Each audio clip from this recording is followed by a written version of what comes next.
shorter-term payment scheme na kinuha ni Ginang Corona. Nagbigay po kami. Actually po, kung susuriin ninyo ang aming ang binigay namin sa kanila, ito lang ho yung special discount talaga na nabigay namin sa kanila. At nabanggit po ni kagalang-galang na Senador Villar, noong mga panahon po na yon, naghahabol po kami sa aming production, sa aming quota. And I also mentioned about the Lehman crisis, the global crisis. And, you answered that already. Yes, sir. So we gave an additional 1%. Yes, sinabi mo kasi it's 15%, no? But the total is 25.5%. So, at 14.5 million ang selling price mo. So, yun nga, lumalabas na hindi siya 15%. Well, 15% ho siya. And on top of that, nagbigay Plus, po kami ng plus. additional. And also the Additional, marketing fee, we also subtracted that. That's about 5%. And also additional discount of 5%, which is 1 million. That was basically the only special discount that I gave to the client. Okay. Because it was, as I've mentioned, getting to be very difficult at that time. Really difficult. Senator Villar mentioned that earlier. In fact, just to also put on record, we actually sold a house at 50% off in McKinley Hill. I just want to say this because naghahanap pero naubos na. No, really, sa McKinley Hill po, if I may be allowed to mention it, because this is becoming quite unfair to us also. This is off record po. Let it be off record that we have model houses in McKinley Hill. Layout, everything pareho po. But some considerations that we had also, we were forced to basically sell it at 50% off. Magkatalikuran lang ho ito, layout, exact same. No? But the other one is furnished. Namin talagang ipaliwanag na ito yung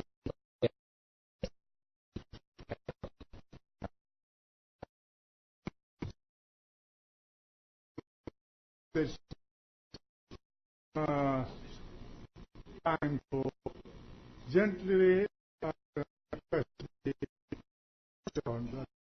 before you bring your witnesses here, compare with them. I think that's not proper for you to confer with your witnesses so that you can order the presentation and especially the manner of questioning them. I hope you do not feel that I'm criticizing, but I noticed that you bring the witness, put him on the witness stand without any conferring with him as to how you are going to ask the question and as to how what is the subject matter upon which he was called to testify. So this is normal among lawyers. Before they come to trial, they confer with the witnesses. It's up to the other side, the defense, to cross-examine the witness whether they have conferred with you and whether you teach them what to say that they ought not to say. That's a proper line of cross-examination, but that does not mean that you are not authorized to confer with your witnesses. Thank you, Your Honor. May we be allowed, Your Honor, to conduct a very brief redirect examination? Please, go ahead. Redirect. Mr. President. Opo. Mr. Witness, you mentioned that nung panahong binebenta nyo ito, hirap na hirap kayong magbenta dahil sa Lehman Brothers crisis. Tama po ba? Improper, Your Honor, for redirect. Because that was not touched in my cross-examination. The subject matter of redirect must be matters that have been taken up. Your Honor, the cross-examination touched upon the discount and the reasons for the discount. Thank you, Your Honor. Okay. Again, Mr. Witness, you confirm that? it was getting difficult, yes. Yes. Because the Lehman Brothers among crisis. others, yes. Okay. Mr. Witness, I have here the 2008 annual report of Mega World Corporation for the fiscal year ended December 31, 2008. I will refer you to page 21 of this annual report submitted by Mega World Corporation to the Securities and Exchange Commission. I will just ask you first to read the highlighted portions very briefly.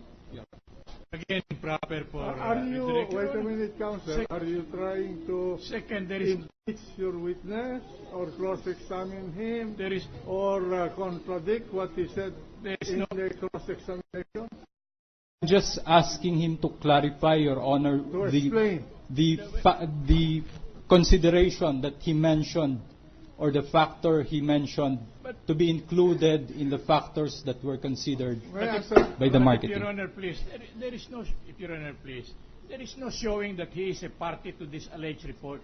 It's Well, not let even the touched. witness answer.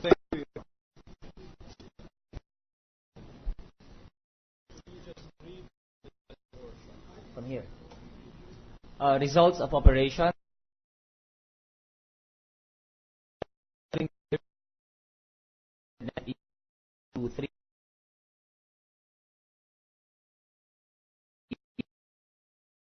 To 3 billion.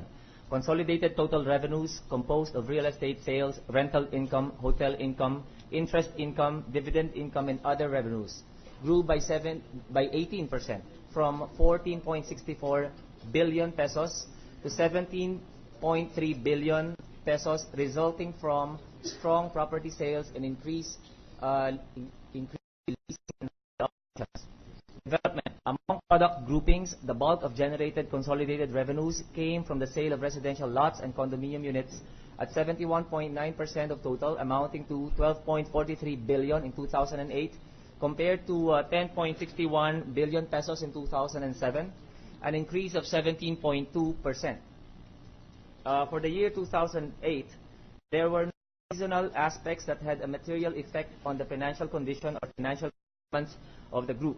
Neither were there any trends, events, or uncertainties that had or that are reasonably expected to have a material impact on net sales or revenues or income from continuing operations.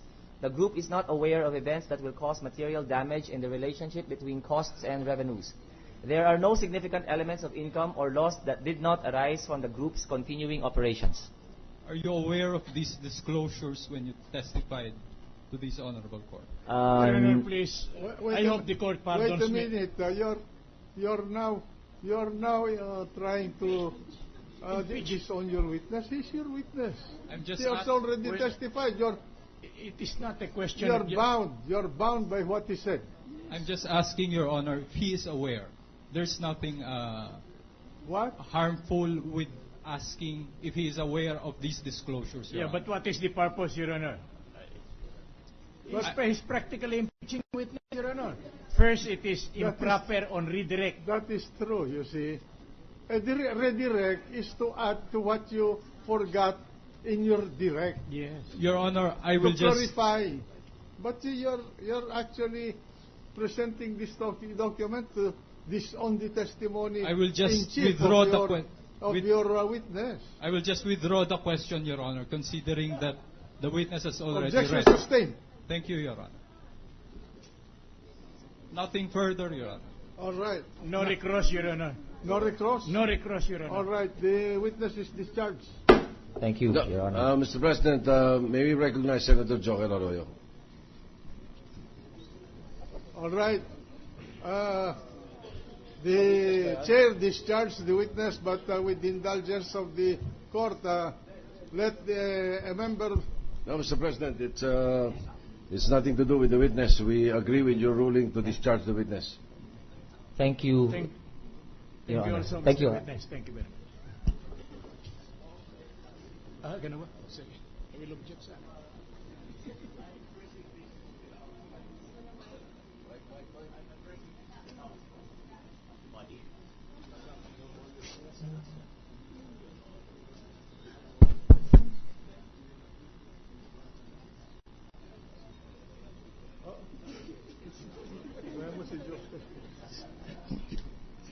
Senator Angares said I was cut off. Now, I'm addressing this question.